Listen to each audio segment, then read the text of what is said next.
Last class क्या था question? जल्दी, पहले केस 1 क्या था?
क्या?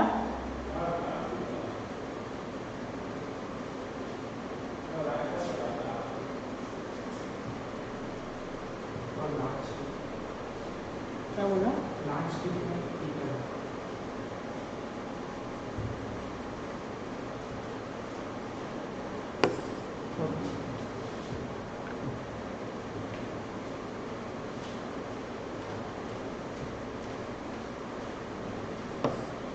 केस 1 क्या है? केस 1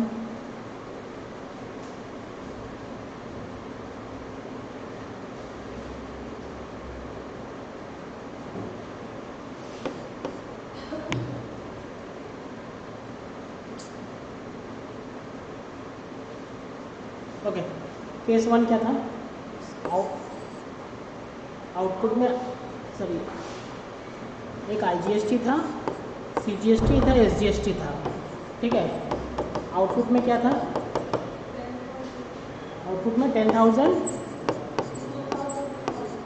2,000, 2,000, ठीक है। आप लोग समझ सॉल्व किए थे? हुआ था? लिसन, करना क्या है? करना क्या है? एक प्रायोरिटी है, एक प्रायोरिटी है। पहला चीज IGST credit should be utilized first, ठीक है। IGST credit should be utilized first. करने का तरीका क्या है सर? IGST पहले यूटिलाइज करें, ठीक है। मतलब सर, मतलब उस पर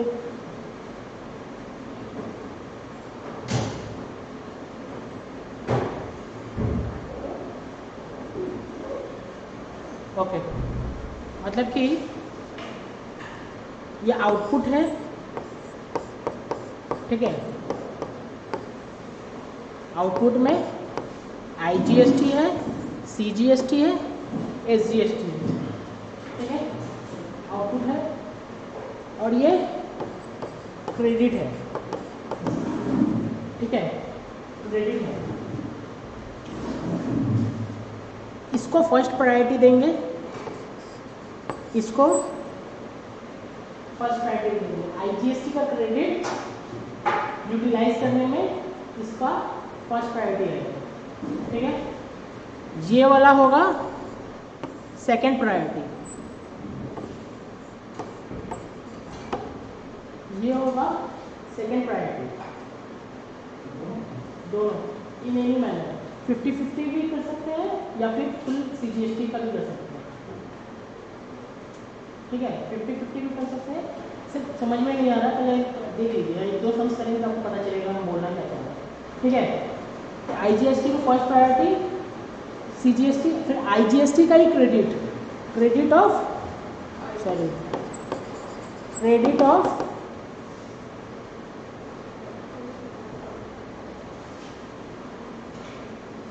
credit of IGST,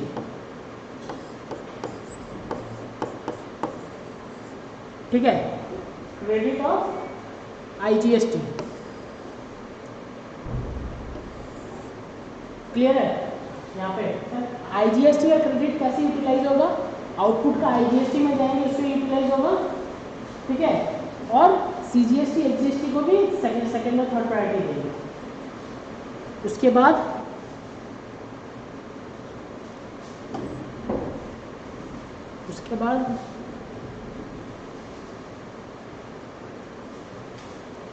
IGST credit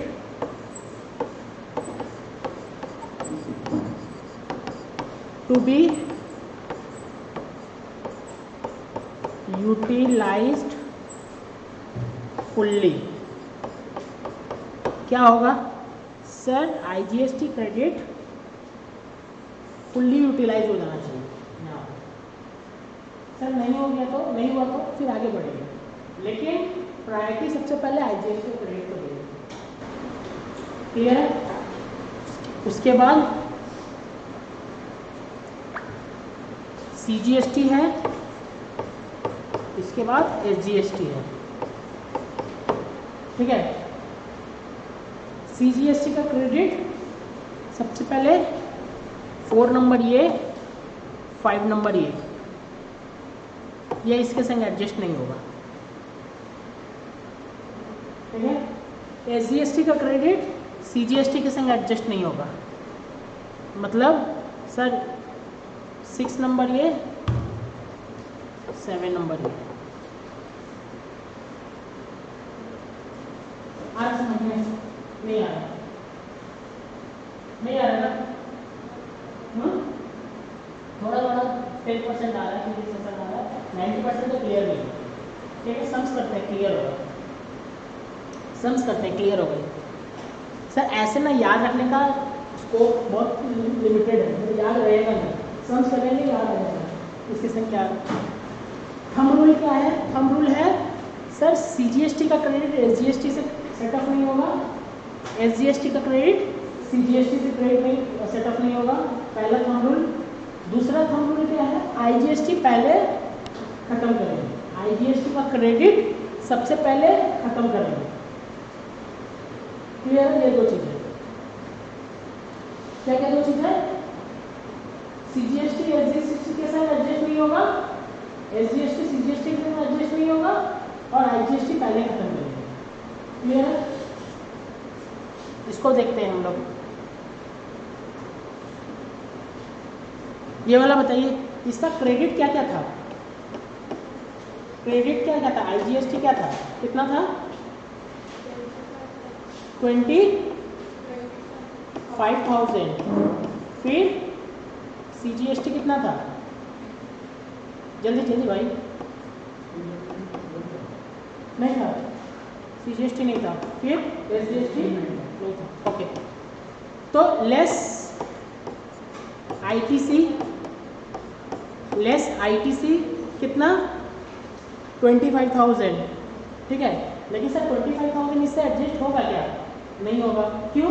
क्योंकि लायबिलिटी कितना है? 10,000। क्लियर है? तो इसमें 10,000, फिर इसमें 2,000, फिर इसमें 2,000। नेट लायबिलिटी ये 0 0 0। आईटीसी कैरी फॉरवर्ड कितना? 25,000 माइनस 14,000। क्लियर है? कितना आ रहा है? 11,000। कहाँ पे? आईजीएसटी में। क्लियर है? केस 1 क्लियर है? नेक्स्ट केस करते हैं। इसका फोटो ले लेना, ठीक है? इसका फोटो ले लीजिए।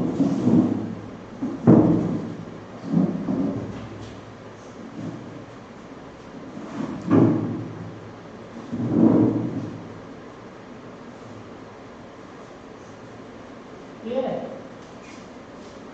नेक्स्ट करें। उसके बाद बताइए क्या क्या है। केस 2 क्या है? जल्दी। आउटपुट IGST, CGST, SGST कितना है?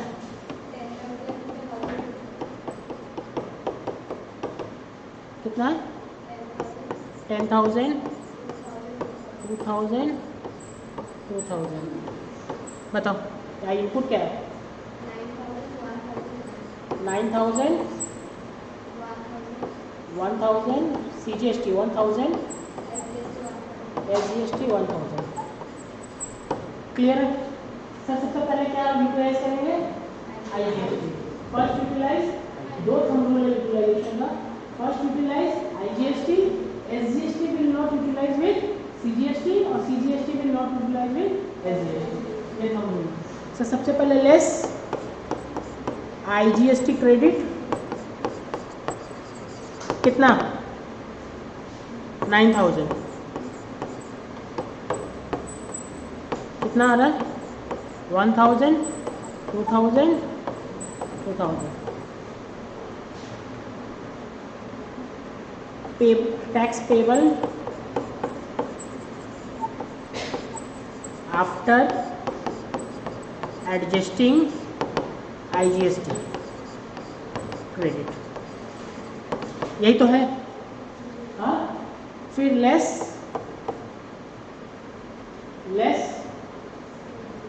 CGST क्रेडिट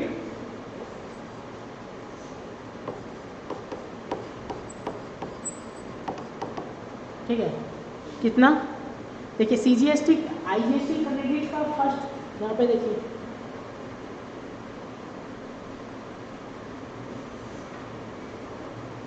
IGST क्रेडिट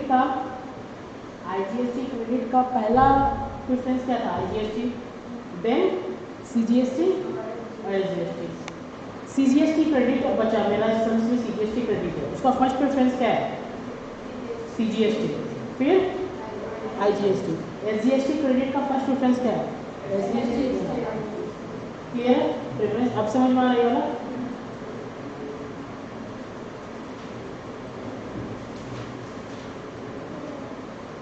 इसको कितना क्रेडिट है? मैं 1,000 कहाँ पे डालूं?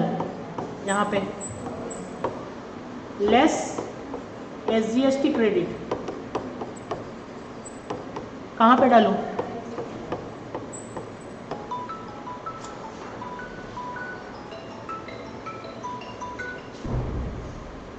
हेलो सर, हाँ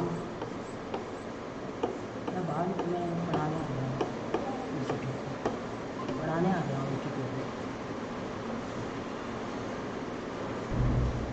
क्या? इंस्टीट्यूट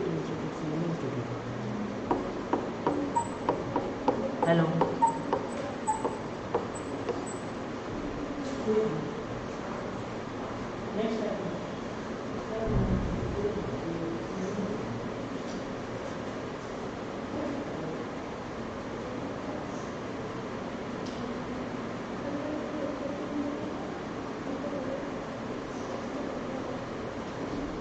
क्लियर है यहाँ पे?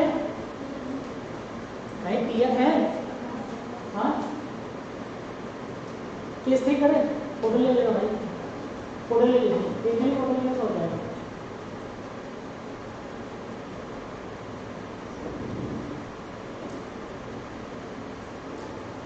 क्लियर? नेक्स्ट करें।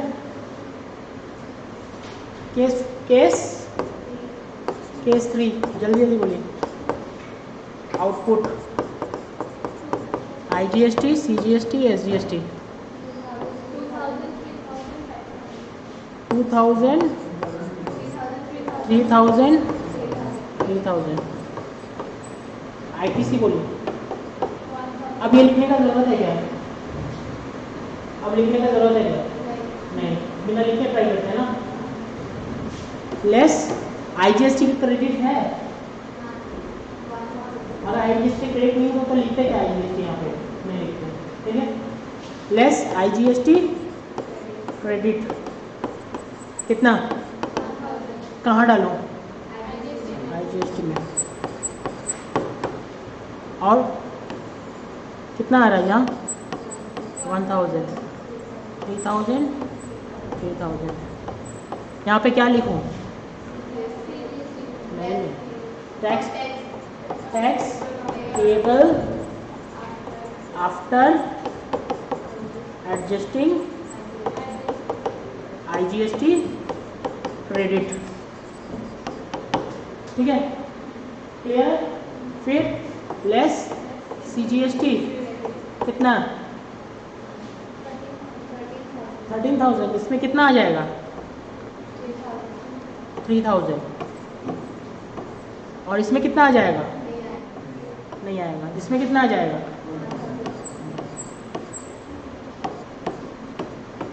ऐसे भी कर सकते हैं आप लोग, लेस कर रहे हैं ना, ठीक है। उसके बाद लेस कितना, क्या लिखो? फिर कहाँ लिखो? कितना? 3000। इसमें कितना लिखो? इसमें भाई, इसमें जरूरत नहीं था, एडजस्ट हो गया। बोलो 0 0 0, ठीक है। कैरी फॉरवर्ड कितना है? कैरी फॉरवर्ड कितना है? IGST का क्रेडिट चला गया, देखिए खत्म हो गया। CGST का क्रेडिट कितना खत्म हो गया आपका? CGST से 4000 कितना हो गया? बचा कितना था क्रेडिट CGST में? 4000 चला गया CGST का क्रेडिट, ठीक है। 9000 बचा। फिर इसका कितना बचा? IGST का क्रेडिट नहीं बचा। फिर ये कितना?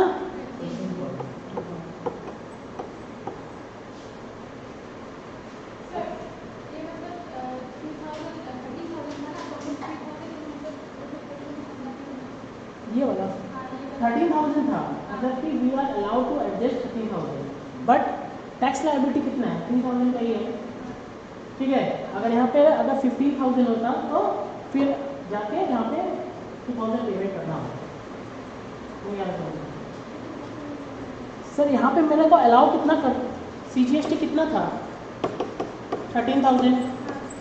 लेकिन मैं जब CGST का क्रेडिट लेके पहुँचा उसके पास तो देखा CGST में पेमेंट 3,000 करना है, तो मैं क्या करूँगा? CGST को पेमेंट कर दिया। फिर मेरा ऑर्डर देखा मैंने, ऑर्डर में क्या है? CGST के बाद क्या कर सकते हैं? IGST, तो IGST कर दिए। अब क्या कर सकते हैं? SGST बचा हुआ है, SGST नहीं कर सकते पेमेंट। CGST का क्रेडिट SGST को पेमेंट नहीं करते, SGST का क्रेडिट CGST को पेमेंट नहीं करते, तो मैं अपना लेके चला आया वापस। फिर SGST लेके गया, फिर मैं देखा क्या बचा हुआ है? SGST, उसको पेमेंट कर दिया, उसको सेटअप कर दिया यहाँ पे। फिर क्या बचा हुआ? कुछ बचा ही नहीं। अगर IGST बचा रहेगा IGST भी पेमेंट कर दो। क्लियर है? नेक्स्ट लास्ट केस ना, कितना केस दिया था मैंने? 7 केस दिया था। और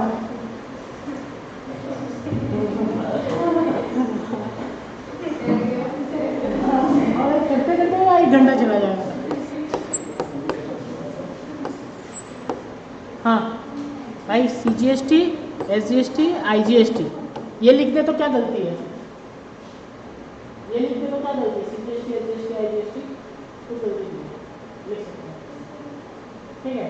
हम यहाँ से ऊपर साइड कहीं लिख दिए, लेकिन ये वाला अपसेट होगा जो मैं CGST, IGST, SGST लिखूँगा। अब ये दोनों को साथ में क्यों रखते हो? क्या कन्वीनियंस रहेगा थोड़ा, ज़्यादा कन्वीनियंस रहता ना, हाफ है ना, ठीक है। बोलिए आउटपुट जल्दी। 5,000, 3,000, 3,000। पहले 3, ये वाला 5,000 है ना? हाँ चुके दोष चौक। ठीक है, क्लियर है। फिर आईजीएसटी का क्रेडिट कितना है? नहीं है।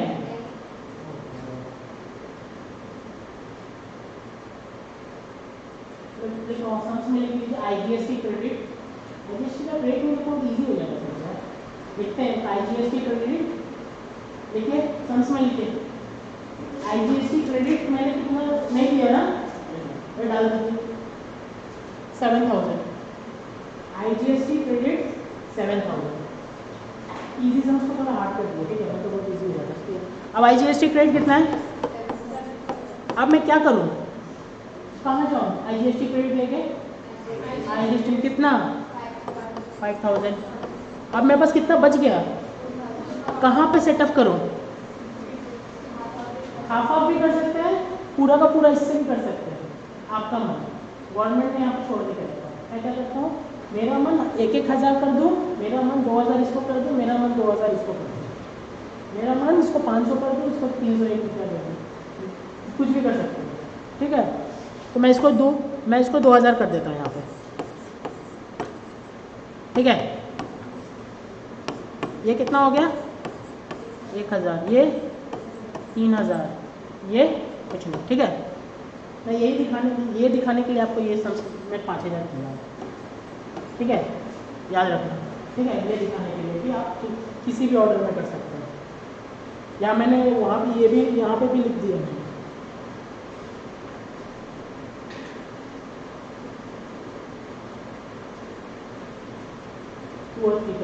किसी भी ऑर्डर में, in any order, in any order. Clear है? आगे बढ़ते हैं।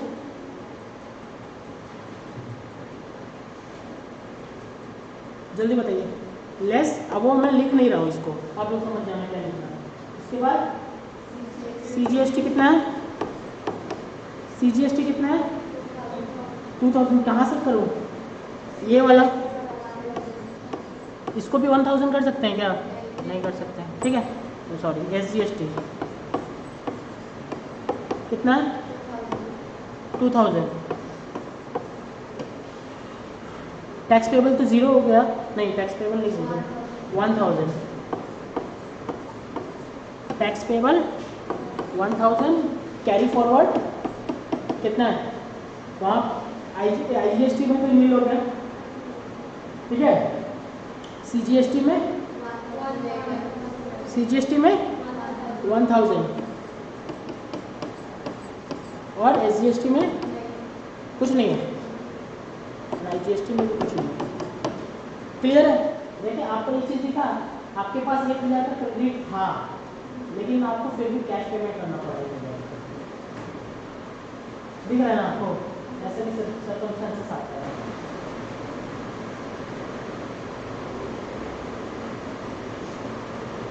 ये इंपॉर्टेंट सम्स हो गया, तो आप देख लेना याद से अच्छे से। ठीक है, आगे बढ़े हम लोग। अब फोटो ले लीजिए।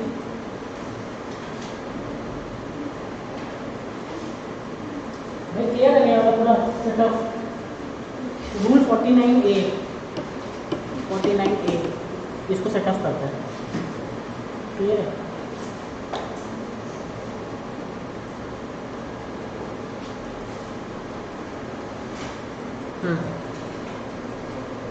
अब टाइम,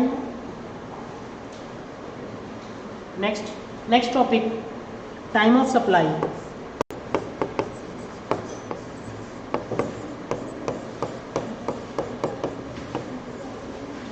टाइम ऑफ सप्लाई मतलब सर, अच्छा एक चीज़ है, कल आपका 3 बजे से क्लास है। हाँ, 3 to 5। ओके, हम लोग कस्टम स्टार्ट करेंगे। कस्टम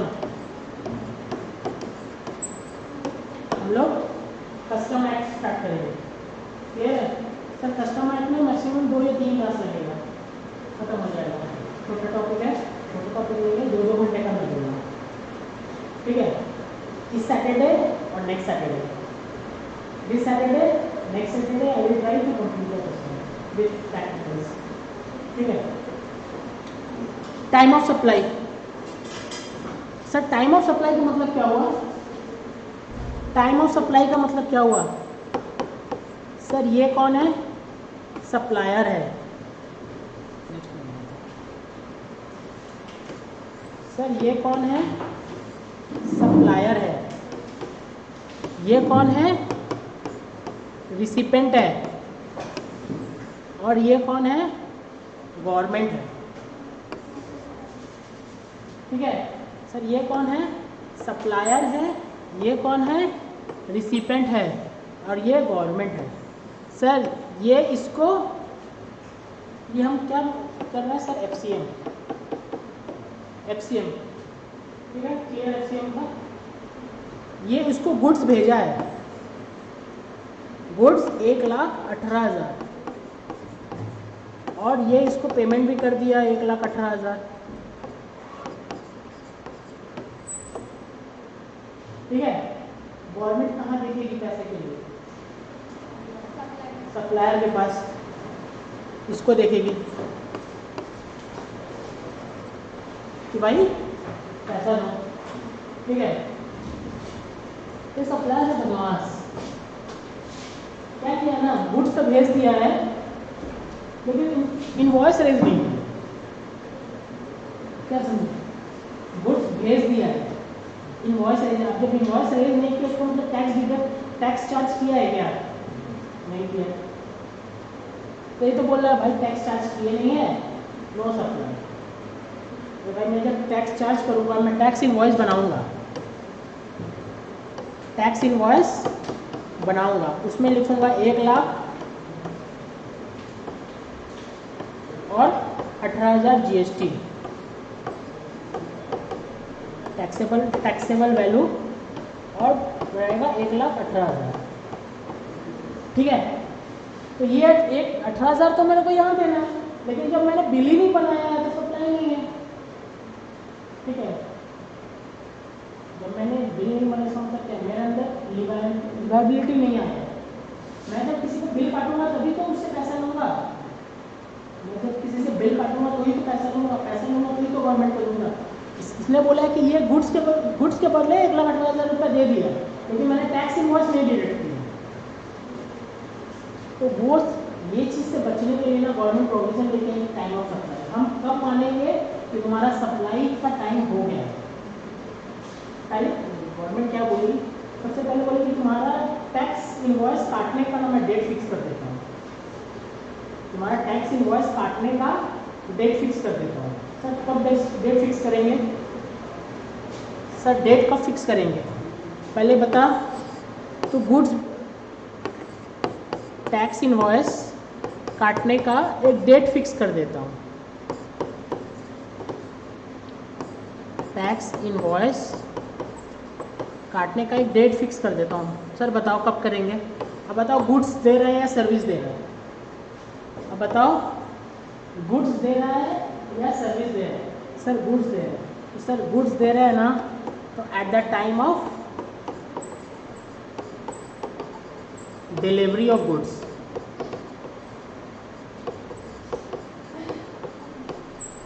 क्लियर है सर? जब आपका डिलीवरी गुड्स का हो रहा है तो ही आपको टैक्स इनवॉइस काटना पड़ेगा। ठीक है। मैंडेटरी सर, मैंडेटरी, हाँ मैंडेटरी, सेक्शन 31, सेक्शन 31 मैंडेटरी काटना पड़ेगा। सर हम सर्विस दे रहे हैं तो, सर्विस दे रहे हैं तो with in 30 days, with in 30 days. Clear है? तो लिखा हुआ सर, लिखा हुआ, मैं नोट कर लूँगा, लिखना नहीं है इसमें में। ठीक है, आपके बुक में भी लिखा हुआ है और यहाँ पे मैं नोट कर लूँगा। मतलब कि सर टैक्स इनवॉइस अगर आप गुड्स के लिए गुड्स सप्लाई कर रहे हो तो सर जिस टाइम आपका गुड्स जा रहा है, गुड्स जा रहा है उसके संग टैक्स इनवॉइस लेके जाएगा। क्लियर है? तभी आपको काटना मैंडेटरी है। सर्विस दे रहे हो तो सर्विस दे रहे हो, ये मैडम है मेरे को मेरा लैपटॉप ठीक कर दी है, तो लैपटॉप जब ठीक कर दी है तो उसके 30 दिन के अंदर उसको इनवॉइस रेज करना पड़ेगा, मैंडेटरी। क्लियर है? ठीक है, अब पढ़ते हैं।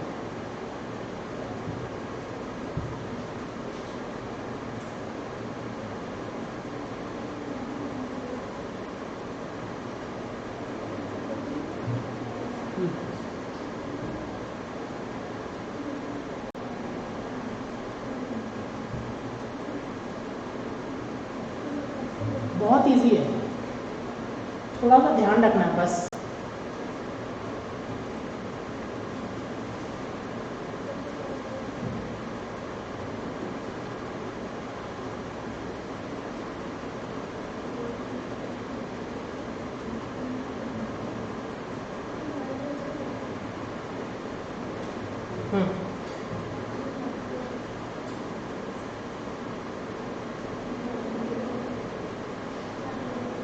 ये देखिए,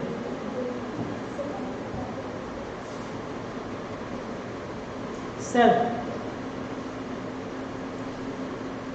time limit section 31(1), section 31(1) invoice in respect of goods. Goods के केस में क्या हो रहा है सर, अगर गुड्स मूवमेंट में है, मतलब सर मैं ये बुक बेच रहा हूँ, गड्स सर ये क्या है, गुड्स है सर, ये मूव होता है क्या, आंसर यस, मूव हो रहा है। अगर मूव हो रहा है तो before the time of removal goods, ठीक है, before the time of removal. अगर गुड्स मूव हो रहा है उसके पहले आपका टैक्स इनवॉइस कट के रेडी हो जाना चाहिए, क्लियर है सर। अगर मूवमेंट नहीं हो रहा तो गुड्स कौन सा मूवमेंट नहीं होता, हाँ rail, land, land, land not a goods, building, building, building जो है मतलब वो क्या हो रहा है सर, वो गुड्स है, हाँ गुड्स है, मूवेबल है, एसेंस नहीं, ठीक है। मैडम आई मेरे पास, मैंने बोला, मैडम आई मेरे पास, मैं को बोली कि सर एक बिल्डिंग बनाना है, मेरा फैक्ट्री बनाना है, ठीक है, वो ठीक है। आपको ऐसा नहीं है कि मैं अपना फैक्ट्री घर पे बनाऊंगा और मैडम का जमीन पे इंस्टॉल कर दूंगा, ऐसा तो नहीं है, मुझे जाना पड़ेगा और फैक्ट्री उसकी ज़मीन पर बनवाना पड़ेगा, ठीक है। और जब फैक्ट्री बन जाएगा तो मुझे उनको हैंडओवर करना पड़ेगा, क्लियर है। तो उस टाइप के गुड्स के लिए क्या होगा, उस टाइप का गुड्स के लिए टैक्स इनवॉइस कौन रेज कर सकते हैं, डिलीवरी ऑफ गुड्स और making available for delivery which ever is earlier, जो पहले होगा, क्लियर है, विच एवर इज अर्लियर। अब देखिए, अब टाइम ऑफ सप्लाई क्या बोलता है,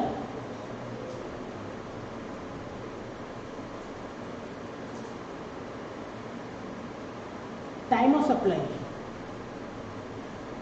आपने गुड्स, आपने क्या किया है, गुड्स भेज दिया है, सॉरी गुड्स सेल कर दिया है, सेल करने के बाद आपने इनवॉइस भी रेज कर दिया है, इसका मतलब आपके ऊपर लायबिलिटी आ गया है पेमेंट करने का, किसको, गवर्नमेंट को।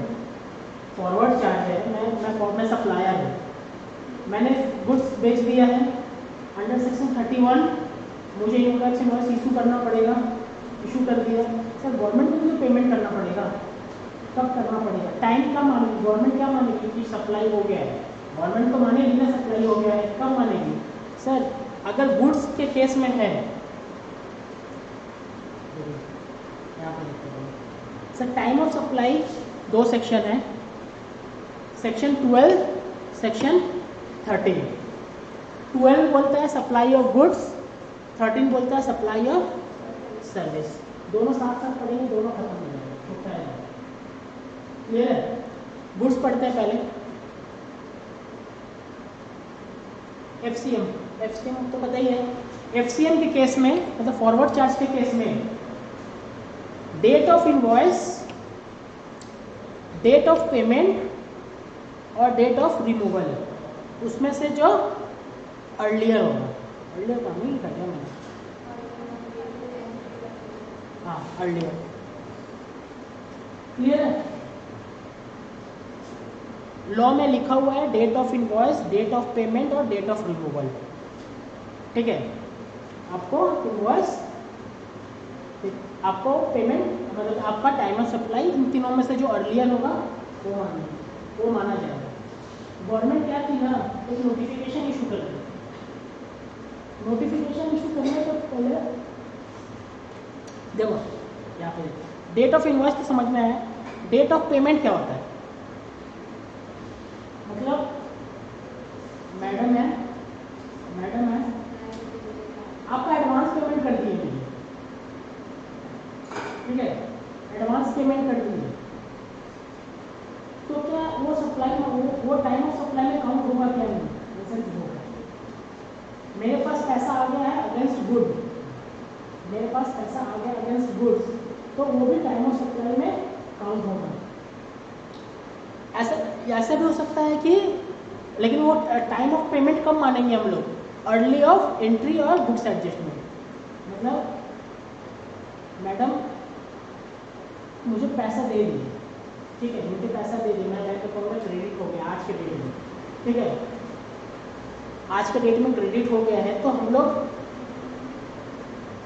एडवांस का केस में टाइम ऑफ जब अपने बुक्स में एंट्री करेंगे या फिर मेरे बैंक अकाउंट में रिफ्लेक्ट होगा, उन दोनों में से जो अर्ली रहेगा उसको डेट ऑफ पेमेंट मानेंगे, ठीक है। मतलब कि फ्रिक्शन आ रहा है समझने में, समझ में आ रहा है कि नहीं आ रहा है? आ रहा है कि नहीं आ रहा है? सर समझ में नहीं आएगा तो आपको हम सम्स करवाएंगे, सम्स में क्लियर हो जाएगा, ठीक है। अभी समझिए फॉरवर्ड चार्ज के केस में सर तीन अर्लीस्ट है, ए बी और C, date of invoice, date of payment और डेट ऑफ रिमूवल, ठीक है। सर डेट ऑफ इनवॉइस पता है कब करना है? At the time of delivery date of invoice रहेगा। डेट ऑफ पेमेंट मतलब कि पेमेंट जब हमको पैसा मिलेगा या फिर बुक्स में एंट्री लगा देगा, ठीक है, बुक्स ऑफ अकाउंट में एंट्री लगा, उन दोनों में से जो अर्लियर है वो, और डेट ऑफ रिमूवल जब मेरा गुड्स जा रहा है।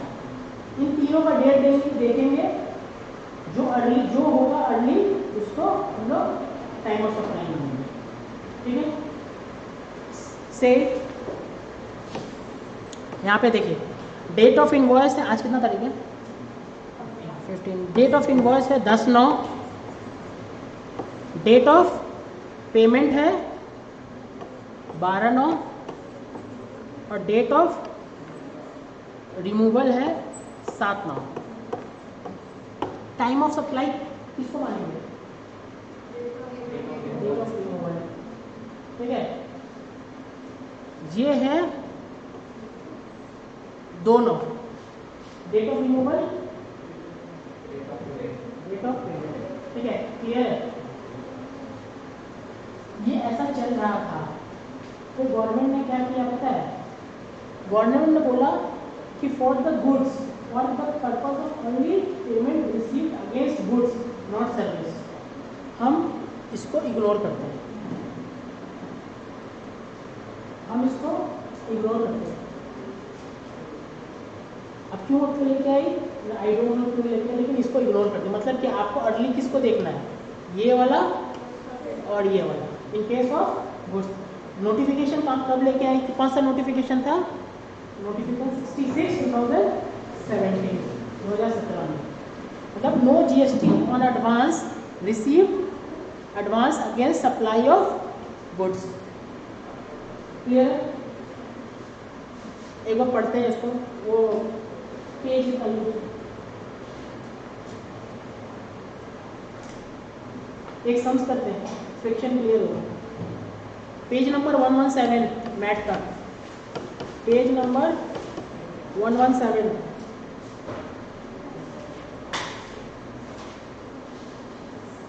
Page number 117।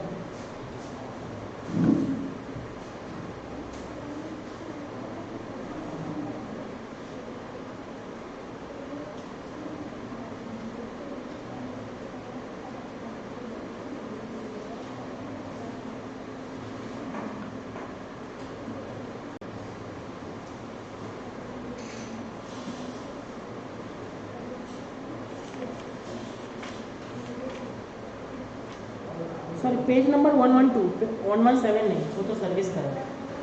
पेज नंबर 112,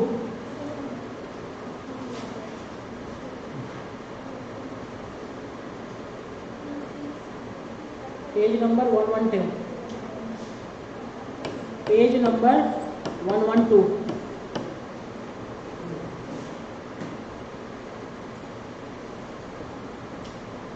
देखिए,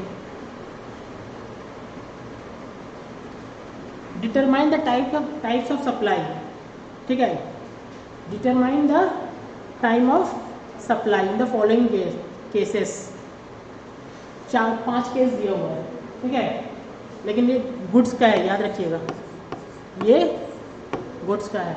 इसमें से सबसे पहले बताइए कौन किसको काट दूँ, कौन काम का नहीं है। डेट ऑफ पेमेंट रिसीव्ड, ये कोई काम का नहीं है, ठीक है। सर सर्विस होता तो काट देता क्या, नहीं इधर रखते, ठीक है। इसको देखिए, इनवॉइस इशू कब किया है, 5/4। Date of removal of goods क्या है, 20/4। और डेट ऑफ गुड्स अवेलेबल क्या है, 20/4। तो इसमें कौन सा होगा सर, ये वाला टाइम ऑफ सप्लाई, क्लियर है। अर्लियर देखना जो पहले, फिर देखिए 5/4, 20/4, 20/4,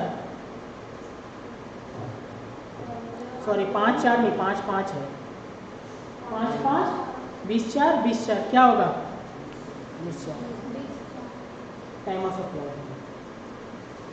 ठीक है। फिर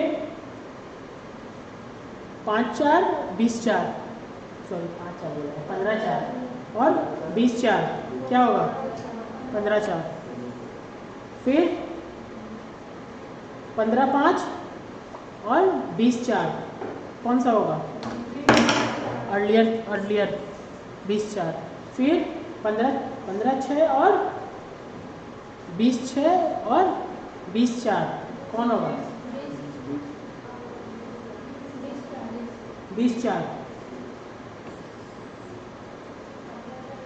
15/4 कहाँ से आ गया इसमें, 20 होगा, गलती है, ठीक है।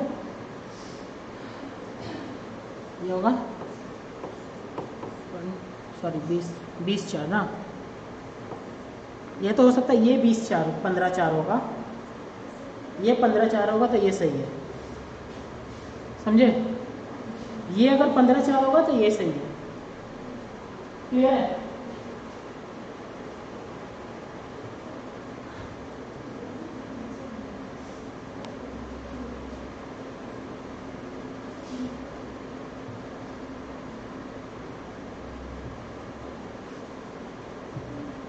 ये क्लियर है। एफसीएम में कब होगा, अर्लियर ऑफ दो, किसको नहीं देखेंगे, डेट ऑफ पेमेंट को नहीं देखेंगे, किसके केस में, गुड्स के केस में।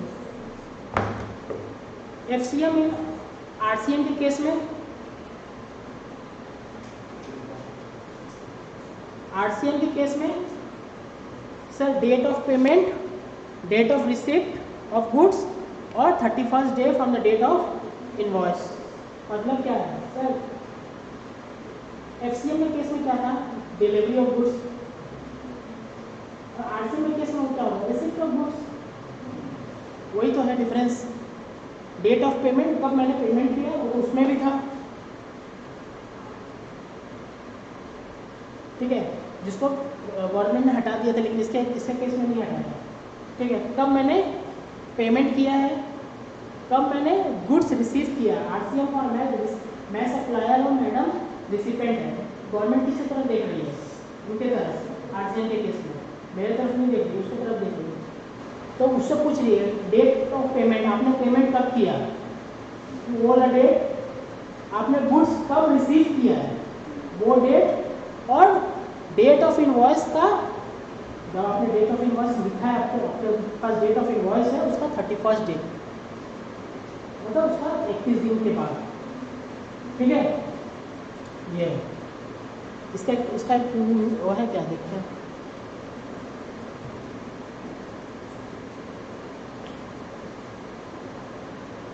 इसका example,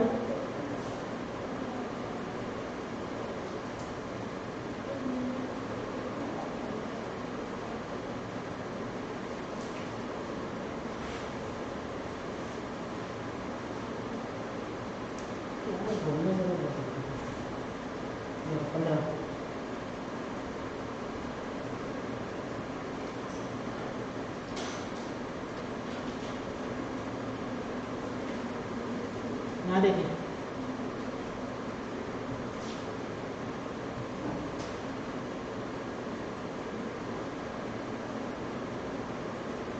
Mr. Aman supply a good liable to RCM to Mr. Nath. You are required to determine the time of supply. ठीक है, 1/4 को mister approaches mister Amar and place N order place किया 1/4 को, relevant है क्या? नहीं है। ठीक है, मिस्टर नाथ रिसीव गुड्स, ये रेलिवेंट है, हाँ इसको रखते हैं। मिस्टर अमर इशू इनवॉइस, ये रेलिवेंट है, हाँ हाँ कि ना? फिर mister Nath makes a payment by cheque and accordingly record his books of account, ये रिलेवेंट है, ये रिलेवेंट है सर। मिस्टर नाथ पेमेंट किया चेक से और बुक्स ऑफ अकाउंट में रिकॉर्ड किया, sir yes. Date of payment और date of receive whichever is earlier, इसमें से क्या अर्लियर देखना है, यही था ना, डेट ऑफ पेमेंट और date of books of account whichever is earlier. ये डेबिट कब हुआ है? 25/4 को। बुक्स में कब डाला है? 20/4 को। अर्लियर कौन है? 20/4, तो ये इंपॉर्टेंट है। लेकिन सर ये इंपॉर्टेंट, ये भी इंपॉर्टेंट है। अगर ये किस लिए इंपॉर्टेंट है? कंपेयर करने के लिए। तो अर्लियर, सबसे अर्लियर क्या होगा? यही तो अर्लियर है। टाइम ऑफ सप्लाई 10/4, तो क्या दिया हुआ है सब उसमें?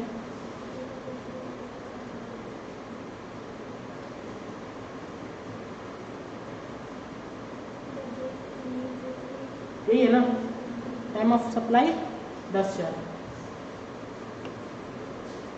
टाइम ऑफ सप्लाई से अर्लियर फॉलोइंग 10/4, ठीक है। Record in the books 20/4, where the payment get debited 25/4।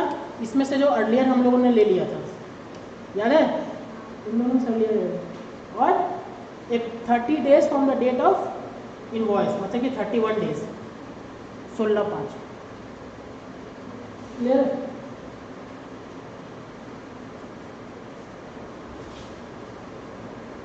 Next voucher. Sir voucher के केस में क्या होता है? वाउचर मतलब भाई का बर्थडे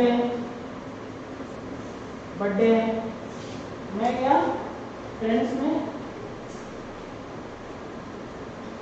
और 2,000 का वाउचर लाके दे दिया कि भाई 2,000 का वाउचर का गिफ्ट, ठीक है, 2,000 वाउचर का गिफ्ट।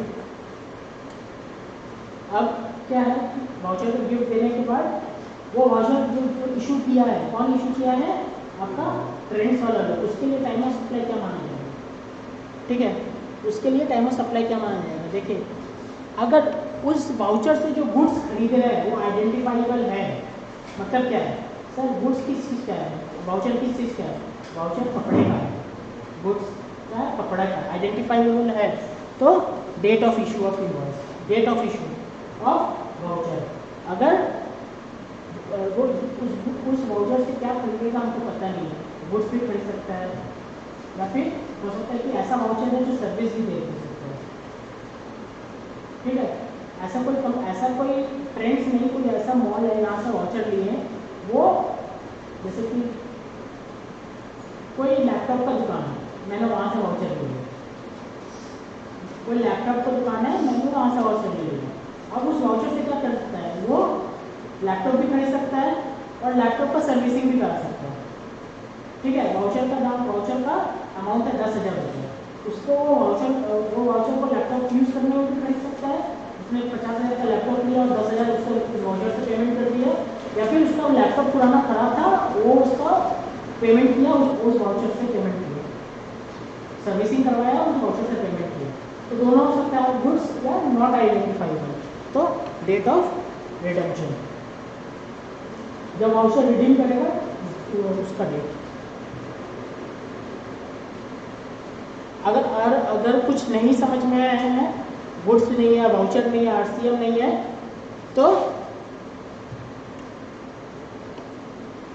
तो हम आपसे ये पूछेंगे आपने रिटर्न फाइल किया है क्या? आपने रिटर्न फाइल किया है, यस है तो डेट ऑफ रिटर्न फाइलिंग, और अगर नो है तो डेट ऑफ पेमेंट और जीएसटी। नहीं आना समझ में नहीं आ रहा, पढ़ते हैं, सम्स करते हैं, सम्स में समझ में आएगा।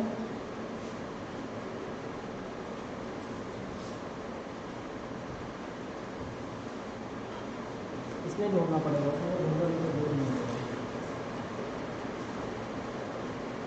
एग्जाम्पल ही लीजिएगा।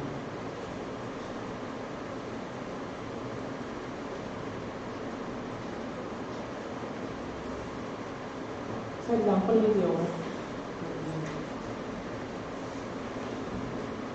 ठीक है। आप खाली ये याद करके रखिए, आप खाली ये याद करके लिखिए कि वाउचर के केस में क्या है सर? वाउचर के केस में अगर वाउचर गुड्स आइडेंटिफाइबल है तो डेट ऑफ इशू और वाउचर, गुड्स आइडेंटिफाइड नहीं है तो डेट ऑफ रिडम्पशन, ठीक है। और अदर केस में तो आपसे पूछेंगे कि आपने रिटर्न फाइल किया है कि नहीं। अगर रिटर्न फाइल किया है तो डेट ऑफ रिटर्न फाइलिंग, और रिटर्न फाइल नहीं किया तो date of payment of GST.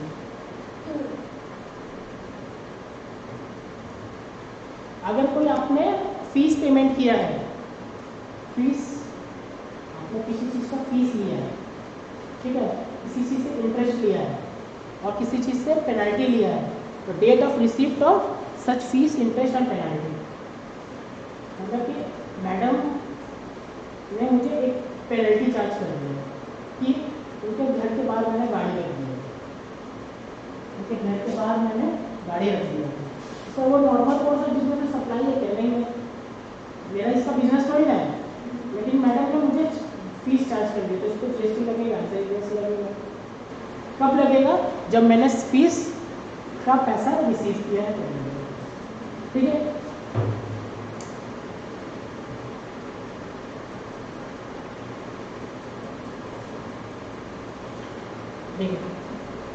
ये तो आपको समझ में आ गया, मैंने बता दिया था। डेट ऑफ रिमूवल और date of delivery of goods और making available for delivery, whichever is earlier, ठीक है।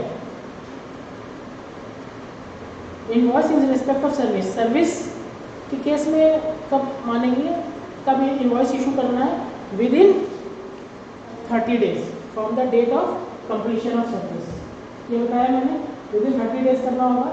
लेकिन अगर कोई बैंक है या एनबीएफसी है, एनबीएफसी मतलब नॉन बैंकिंग फाइनेंशियल कॉर्पोरेशन है, बैंक है, तो उसको कितना दिन का दिया हुआ है? 45 डेज का। क्लियर है? 13 क्या बोलता है? आपका टाइम ऑफ सप्लाई कब माना जाएगा? आपने 30 दिन के अंदर इनवॉइस इशू किया है या नहीं किया है? आंसर इज यस, किया है, तो डेट ऑफ इनवॉइस या date of payment whichever is earlier.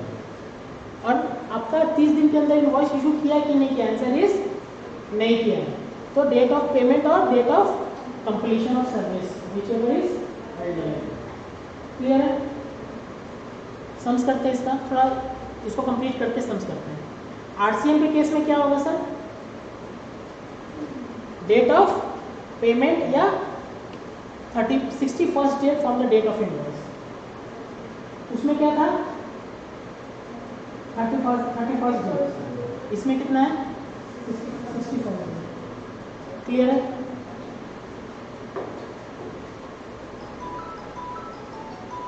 बस अब पढ़ते हैं।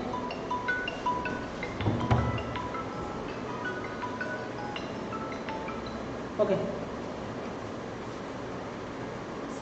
Page number 17, page 117, page 117, page 117।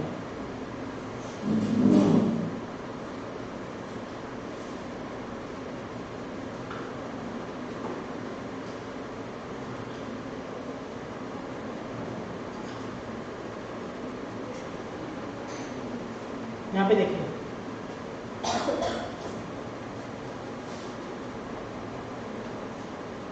Time of supply for services निकालना है, ठीक है। Date of supply of service दिया हुआ है, date of issue of invoice दिया हुआ है, date of entry in the books दिया हुआ है, date of payment credit to the bank दिया हुआ है। किसको काटूं? हाँ, किसी को नहीं काटना है मैडम। ये गुड्स से केस में होता तो कौन सा कट जाता? पेमेंट वाला कट जाता, ठीक है, इसमें रहेगा। मतलब कि इन दोनों में क्या मुझे देखना है? अर्लियर, ठीक है। तो देखते हैं डेट ऑफ सप्लाई क्या है? 15/4। Date of issue of invoice कितना है? 20/4। इन दोनों में से अर्लियर क्या है? ये। तो तीनों में से अर्लियर क्या है? 20/4। मतलब सर अगर हम बोले तो चारों में अर्लियर देखे क्या है? हाँ, oh sorry, 15/4।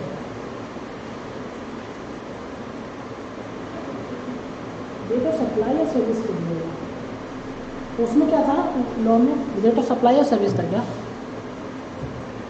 In case of अच्छा, date of supply of service इसमें कुछ नहीं है। Okay, date of supply of service कुछ नहीं है, date of completion of service है, ठीक है।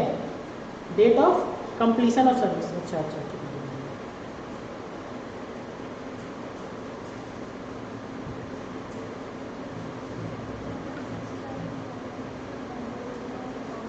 Date of completion of service है ना, गलती लिखा हुआ है।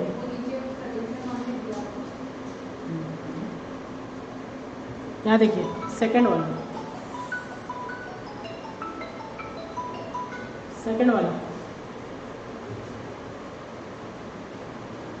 Date of supply of service, date of issue of invoice, इन दोनों में से अर्लियर लेना है। अर्लियर तो दोनों ही है, ठीक है। अब ये इसमें से अर्लियर कौन है? ये, ठीक है, क्लियर है। अब देखिए इन दोनों में से अर्लियर लेना है। अर्लियर कौन है? ये वाला अर्लियर है, ठीक है। Date of completion of service, date of supply of service, date of supply of service. अच्छा, इग्नोर, इसको इग्नोर करना है क्या? ओके ओके ओके, ये कंप्लीशन ऑफ सर्विस नहीं है, ये सप्लाई ऑफ सर्विस है। Date of supply of service है, date of completion of service नहीं है, इसको इग्नोर करना है।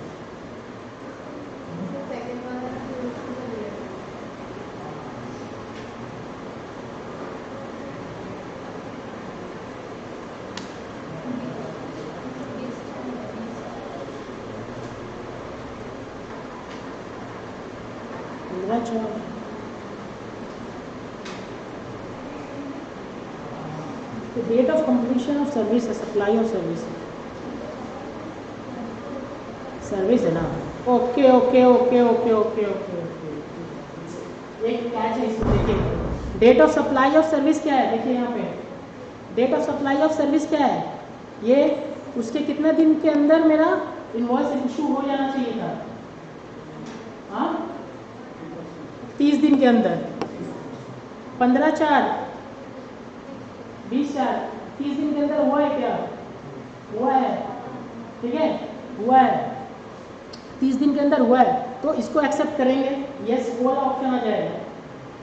कौन वाला ऑप्शन? ये वाला ऑप्शन, यस। अब क्या लेना है? डेट ऑफ इनवॉइस या date of payment, whichever is earlier, ठीक है, व्हिचएवर इज अर्लियर। यहाँ पे देखिए ये 30 दिन के अंदर हुआ है, आंसर इज यस। तो क्या लेना है? डेट ऑफ इनवॉइस और डेट ऑफ पेमेंट, ठीक है। कौन अर्लियर है? ये अर्लियर है। इन दोनों में से क्या लेना है? व्हिचएवर इज अर्लियर, क्लियर है। अब देखिए ये 30 दिन के अंदर इनवॉइस इशू हुआ है क्या? नहीं, तो ये वाला काट दें, इसको काट दें। अब क्या लेना है? Date of completion of service और date of payment, whichever is earlier. Complete, इन दोनों में से अर्लियर कौन है? दोनों ही है, date of completion of service और date of payment whichever is earlier. Clear है? ये 30 दिन के अंदर हुआ है क्या? Answer is yes. किसको पकड़ेंगे? ये पकड़ेंगे और इन दोनों में से अर्लियर कौन है? ये, तो ये पकड़ेंगे। क्लियर है? सर ये हुआ है क्या? Answer is yes. Answer is yes. तो क्या पकड़ेंगे? ये पकड़ेंगे और इन दोनों में से अर्लियर कौन है? ये, इसको पकड़ेंगे। क्लियर है? सर ये बताओ इसमें ये हुआ है क्या 30 दिन के अंदर? नहीं, तो ये काट दूं क्या? अब क्या पकड़ेंगे? इन दोनों में से अर्लियर कौन है? ये और ये कंप्लीशन ऑफ सर्विस। तो किसको पकड़ेंगे?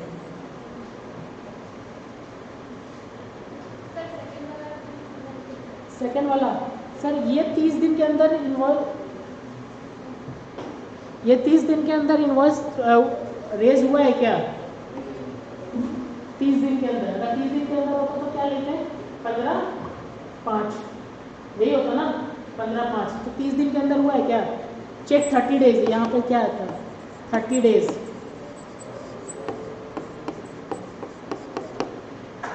यही है ना, चेक 30 डेज। 30 दिन के अंदर हुआ है क्या? आंसर इज नहीं हुआ है। तो इसको ये मेरा रेलेवेंट नहीं है, ये रेलेवेंट नहीं है। तो किसको पकड़ेंगे? इन दोनों में से अर्लियर कौन है? कोई भी अर्लियर है, दोनों सेम डेट में है, तो इसको पकड़ेंगे। क्लियर है? 3 नंबर में देखिए, ये पहले चेक करेंगे 30 दिन के अंदर इशू हुआ है क्या? आंसर इज हुआ है, तो ये रेलेवेंट नहीं है। क्लियर है? ये रेलेवेंट नहीं है, ये रेलेवेंट नहीं है। तो ये रेलेवेंट है। इन दोनों में से अर्लियर कौन है? ये अर्लियर है, तो इसको कंपेयर करेंगे और इसको कंपेयर करेंगे। कौन है? क्लियर? आ रहा है समझ में? अच्छा, मोडलेस यही वाला है। आपको एग्जांपल यहाँ पर घर पे देख के आना, ठीक है? ज़्यादा एग्जांपल करने का स्कोप नहीं है, टाइम निकल गया, ठीक है? एक चीज़ और आपको बता दें, यहाँ पे मेरा वहाँ पे चार्ट कंप्लीट नहीं है, मेरे पास टाइम मिला नहीं था। इसको एक बार गो थ्रू कर लेते हैं। ये तो आपको पता है ना, जनरल केसेस में क्या है? 30 दिन।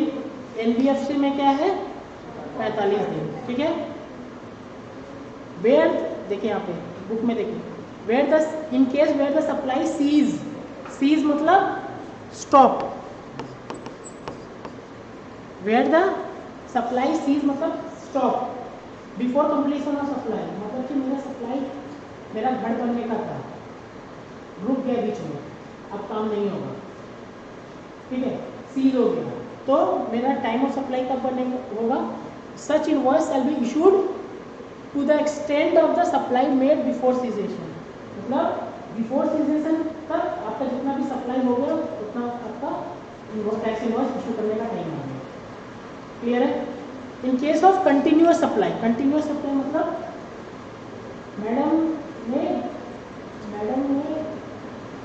मैं गया मैडम के पास, मैडम एक बहुत बड़ा प्रमोटर है, मैडम बोली यहाँ पे जमीन पर मिल रहा है, अभी रजिस्ट्री करवा लीजिए, अभी करवा लीजिएगा तो कम पड़ेगा। मैंने करवा लिया, तो पैसा कैसे देना है? 10% अभी दे दीजिए, एक तल्ला उठेगा, फिर 20% दे दीजिएगा, फिर दूसरा तल्ला उठेगा तो 40% दे दीजिएगा, फिर ऐसे करके क्या कंटिन्यू सप्लाई होते जाएगा, ठीक है? इस केस में आपका